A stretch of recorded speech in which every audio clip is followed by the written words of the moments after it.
ჩვენ დღეს დავათვალიერეთ ქვეშეთიკობის მიმდინარე სამუშაოები აქტიურად მიმდინარეობს, თუმცა არის გარკვეული ხარვეზები და კონტრაქტორი ამ ხარვეზებს ყველაფერს გამოასწორებს.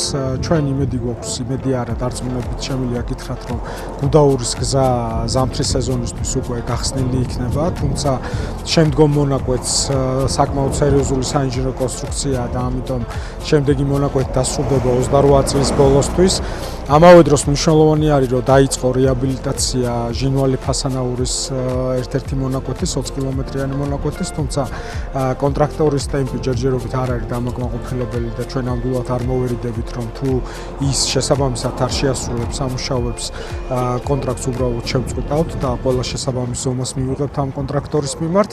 ასევე მნიშვნელოვანი არის ის პროექტები, რომელსაც ყაზბეგის მუნიციპალიტეტში ვახორციელებთ.